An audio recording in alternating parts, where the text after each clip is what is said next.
Të nderuar shikues, po fillojmë episodin e 4 të podcasteve, të cilat po realizohen në kuadër të projektit Prioritetet e implementimit të planit 7 pikësh për të rinjtë e pakicës kombëtare shqiptare, këtu në Preshevë dhe Bujanovc, të financuar nga Ambasada Britanisë së Madhe në Beograd nëpërmjet iniciativës qytetare. Ky projekt po realizohet nga Qendra për Demokraci dhe Edukim Lugina në partneritet me Këshillin për të Drejtat e Njerëzit, që ka për qëllim adresimin dhe identifikimin e problemeve të të rinjve shqiptar në këto komuna me shumicë shqiptare. Me mua sonte është një i ri nga Bujanovci, një aktivist, një sportashës, një intelektual, i cili do të prezantohet vetë. Mund të na prezantoni? Jam Kent Aliti, jam stomatolog me profesion. Okej. Ushtroj edhe detyrën e trajnerit basketbollit, po edhe një aktivist. Mendoj se jam aktivist i mirë. Tash ti ke qenë aktivist i shoqërisë civile me përgjatë kohë ke marrë pjesë në projekte. Patjetër, po. Sa ka ndiku integrimi jot në ato projekte apo pjesëmarrja jote në ngritjen tuaj, ta them intelektuale, shoqërore, sportive? Jashtëzakonisht shumë. Mendoj se me një farë mënyrë edhe më ka rrit. Edhe ma ka hap mendja sa i përket botës që më rrethon, se realisht kur jeton me një vend vogël si Bujanovci, mendon se gjithçka është homogjene, gjithçka është sigurt çushi njefti njerëz, edhe ose me sfidat që përballesh ti, realisht nuk i din mas 90% të zonave çka ekzistojnë edhe çka të rrethon nga njerë. Edhe po, ka njoftu edhe me komunitete tjera, edhe me nacionalitete tjera, edhe kom pas rastin e kom pas fatin dorën zemër me udhëtu edhe në përbot, kom pas shumë vendet të Evropës përmes aktiviteteve sociale, le themi jashtë-shkollore. Qatë kohës kur kom jetu në Bujanovc, jam konë edhe në Amerikë, është konë shok, me të thëmë drejtën sa i përket eksperiencës që e kom pas, edhe mënyra se çysh menojnë tjerë, ti e përjeton një shok sepse nuk e ke përjetuar ndonjëherë, nuk e ke pa një mendim tjetër, nuk e ke pa një rast tjetër, nuk e din se me çka ballafaqohet tjetri.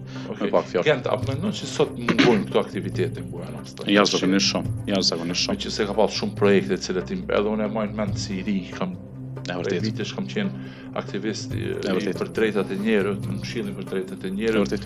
Sot mungojnë, për shoh që mungojnë ata trit, ai aktivizëm mungon. Sot i fton trit, nuk përgjigjen, na ndoshta kemi marrë aktivitete ndryshme, edhe ka qenë për neve kënaqësi veç me u njoftu, veç me dal, veç me pa. Sot nuk është ai shpirt i aktivizmit. Pse po ndodh kjo? Drejtën me ta thonë arsyen konkrete pse po ndodh, mendoj se janë shumë faktorë. Muj me thonë që faktori kryesor i çasaj kohe, le të themi të paktën në kohën kur unë kam qenë moshë adoleshente ose jam konë shkollë fillore, shkollë mesme, mendoj se u konë iniciativa shumë më e madhe dhe le të themi investimi shumë më i madh i qeverive të huaja. Me qeverive të huaja të cilët kanë investuar në të paktën në ngritjen e botkuptimeve, edhe besoj që ato investime kanë ardhur dhe kanë prek secilin person që ka qenë pjesë e çasaj. Sot nuk e di pse.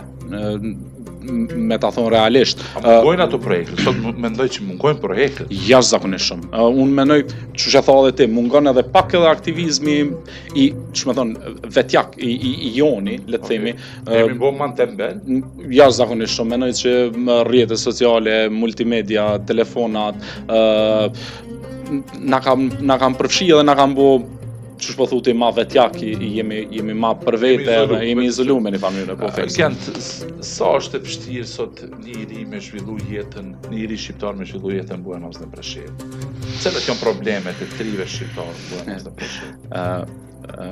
Jemi vitin 2025 po flasim. Po, e vërtet. Ka një herë, jo veç ka një herë, po shpesh herë sa kam bë studimet në Tiranë, jam një i huaj atje.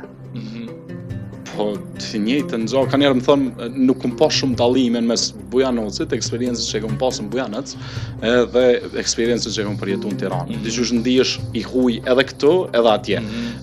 Bash për shkak të asaj se nuk Unë e kuptoj se nuk vjen kërkush me thonë hajde se edhe po të marrëmi, po ideja është nuk ndihesh i përfaqësuar pi as pi Serbisë, po as edhe prej Shqipërisë. Dyshosh nihesh janë shkalum për të dyja, le të themi më mirë kështu. Cilat janë problemet të rive shqiptarë sot? Kam janis. Nuk e di, unë muj me t'i thonë që ndihen jo të përfaqësuar. Okej. Fillimisht, domethënë nuk ndihen përfaqësuar në asnjë lloj drejtimi jetësor, le të themi. Mungesa e mundësive për punë. Domethënë investime jashtëzakonisht të pakta në infrastrukturë, qoftë ajo shkollore. Unë muj me t'i tregu disa eksperienca që ty ose të paktën shikuesve mujnë me kuptu sa e thellë është problemi, për shembull, na s'kemi pas libra. Besoj edhe ti s'ke pas libra. Pasu s'u pas libra. Kupton, e ke kryer shkollën e mesme. Po, shkollën e mesme e instruo vitin 2020. 2004 kum përfundu, nuk kum pas asnjë libër. Kjo është, domethënë, kjo ta tregon që ty të mungojnë çka më bazike. Domethënë, ti ke mungesë të bazës, që është edhe ne pa kuptueshme. Pse? Sepse është thjesht përkthem, le të themi, ose të paktën nuk e di, nuk është e çuditshme që pretendojmë për me e ngrit nivelin e vetdijes shoqërore, në ndërkohë gjërat më bazike nuk i kemi. Sa shokët tuaj kanë studiuar në Prishtinë edhe janë kthyer në Bujanovc? Asnjë. Sa kanë studiuar? Po, në gjeneratën time, numerikisht tash është mos tom variant, dikush. Po, sa kanë përfunduar? Duket ti studimet e ke kryer në Tetov. Jo, studimet master e ke kryer në Tetov. Okej, ndjes. Këtë bachelor. Bachelor e ke tash jam në Sarajevo. Po, e tash. Un po ta tregoj se në gjeneratën time është do pa shkakuj problematikës së pranimin diplomave. Vitin 2008 keni shumë shkollë. Jo, unë në 2019 kam qenë. 2019. Ka qenë shumë aktual. Po, ka qenë shumë aktual, edhe biles prind kanë sugjeruar shefë se Prishtinë nuk mundesh me studiu. Më kanë thonë, jo pse nuk mundesh, se fakulteti fakultet, po ideja është s'të pranon diploma. Do thotë ka qenë determinuese për ty mos njëja e diplomave që ty me studiu në Tiranë. Po, pavarësisht që gjitha kushtet ma preferojnë Prishtinën, por shka ka afërsisë, edhe familjare, po edhe afërsia edhe gjitha, domethënë çka mund me të ndihmu për me nis një jetë re, se realisht mendoj që studimet universitare janë jetë e re për një 18 vjeçare, më kupton. Muj me thonë që të natë gjenerata jonë, që do shta me thonë është që të natë gjenerata jonë është do dikon 40 Tetov, 40 Tiranë, edhe një 20% ka shku në Prishtinë. Qaç pak? Po. Unë po flas për situatën e shumë e kundërta tash me gjeneratën time. Po. 2004 shumica jon kena shumë studium në Prishtinë. Po. Se kemi pas alternative, kemi pas afër lidhjet ajo. Megjithatë, kjo që po thotë është një dhënë e re. Gent mos joja diplomave sipas teje. A është një diskriminim i cili bëhet shtrive shqiptar për me tendencë migrimin e tyre? Po shifet, po ajo është shkak pasojë. Rezultat. Po. Nëse ti don me shpopullu një vend, shumë e thjeshtë është. Ja pa mundson. Pa mundsoj ata ardhmen. Mos jam i detyruar me më largu. Çka ka me bëu tjetër? Po, shumë e thjeshtë. Sa është e vështirë sot me qenë një sportash, një sportist në aktivitete Bujanovc?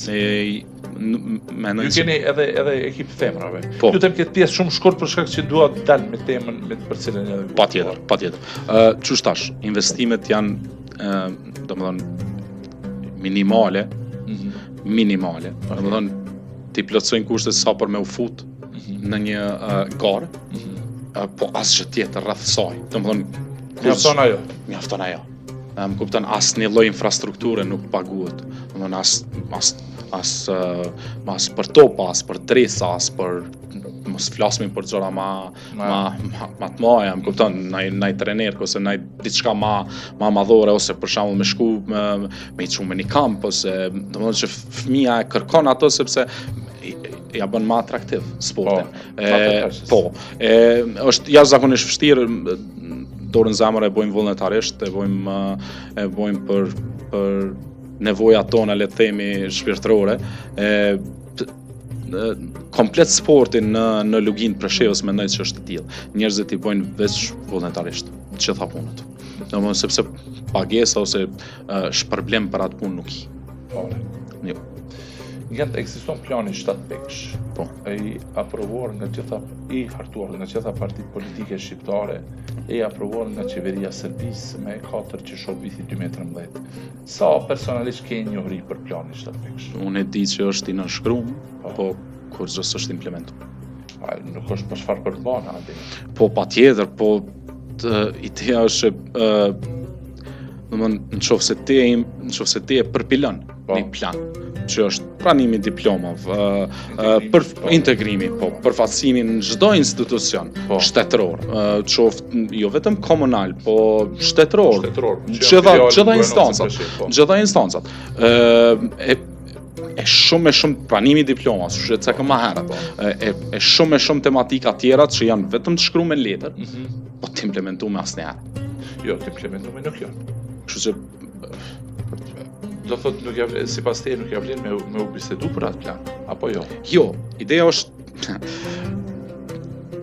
ti planin e ke bo, por qeveria nuk e implementon. Është çësia e qeverisë. Edhe jo vetëm e kësaj qeverie. Unë mendoj që është çësia komplet e një ideologjie politike, e cila nuk don me na integru, nuk na shes si pjesë e shoqërisë tonë, edhe të paktën nuk ka pas as dëshirë. A mendon që problemi i mos implementimit qëndron vetëm në Beograd, e jo edhe në Bujanovce dhe Preshevë? Na e kemi nënshkru, po besoj. Po them na, kuptimin e gjerë. Po. Na e kemi nënshkru, ata e kanë nënshkru, implementimi është se tash ti bjen librat, po ai ti ndal. Ti e ke kry fakultetin, po ai s'ta njerë. Domethënë është ideja shumë e thjeshtë. Ti e ke shkrujt, po s'implementohet, domethënë gjithçka barazot me zero. Çka duhet ndërmarr veç mastrit në shtyrjen e implementimit të planit 7 pikësh? A mendon që të ri duhet bëhen pjesë disi në implementim që me pas një feedback, me pas një si ta quaj ashtu, një rezultat konkret? E kuptoj. Unë mendoj që në jetë përgjithësi dush me kërku ato që e don. Po se kërkohet mjaftueshëm? Jo, absolut. E kanë gjetë një zgjidhje shumë atletë. Domethënë është kjo ideja rinia. Unë mendoj personalisht që kanë gjetë një zgjidhje më atletë. Mos më u përball me problemin. E i lën problemet këtu? Komplet. Edhe kanë zgjedh me migru. Unë e kuptoj. Edhe unë jam biles shpesh e diskutoj me shoqërinë. Faktori migrimit, faktori për migrimin janë shumë lloje. Migrimet ndodhin gjithmonë në kohë, në rregull, demografik, social, çdo kohë. Po ideja pse unë po them është gjetë një zgjidhje më lehtë për ta. Më lehtë me marr rrugën për jashtë, nuk e paragjykoj asnjërin, edhe një herë them, sepse disa vërtet kanë nevojë. Ajo nuk diskutohet, sepse unë thash edhe njerë që ajo që mos përfshirja të nëve, atëherë i bjenë që okej, ti mu s'po më donë, vendi jam nuk po më donë, atëherë nështë më donë dikush tjetër, edhe realisht dikush tjetër edhe i donë. Për arsyet tjera, jo për ato, po për nevoja tjera, jo për arsyet që realisht këta menojnë, ose të paktën rinia menon që shëve do e bëj një jetë ma të mirë, ajo është prapë më varet prej tënve. Edhe atje nëse shkojnë, edhe nëse migron, prapë më varet prej teje, prapë më varet sa kërkon prej vetës, prapë më varet sa punon me veten. Edhe e kanë gjetë një zgjidhje më të lehtë, okay, nuk po i kryqëzoj, le themi. Po, ama mendoj që me qëndru këtu kish me qenë një një qëllim afisnik. Po. Edhe kërkesa për me dëshiru ma shumë, Tu janë nis fillimisht prej institucioneve tona që I kemi, që se na nuk e kërkojmë prej tonëve, më kupton, është e parësyshme dhe pa logjikshme me kërku prej tjetrit që realisht edhe nuk të ton. A mendon se politikat lokale kanë një qasje pragmatike për trinin në Preshevë dhe Vojëran, se kam fjalën për 2 komunat politikat lokale në Preshevë. Pragmatike që shumë. Ashtu të satë, në integrimin e të në institucione, në administrat, ndarja e bursave të mjaftueshme. Lëm për të dëshiru. Absolut. Bursa ka shumë pak. Mbështetje, mbështetje. Po, le të themi, po çajo bursa është një farë lloj mbështetje. Se e shef ç'më thonë, e prek me nëran studentin, e prek me nëran nxënësin e shkollës mesme, gjimnazist. Unë mendoj se është një çështje pa plan. Mendimi jam personal, është pa plan. Edhe kur ke vetëm hajt se po e bojmë, pa e ditë se çka po bojmë, pa e ditë qëllimin që po e bojmë, pa e ditë se ti mas pare kur se din qëllimin s'ki me pas as rezultat se nuk e din çka je të prit. Edhe mendoj se është lëm për të dëshirueshëm. Gent, faleminderit shumë për kohën. Faleminderit edhe ty për ftesën. Shikues të nderuar, faleminderit shumë për vëmendje. Shpresojmë të shihemi në episodet e radhës.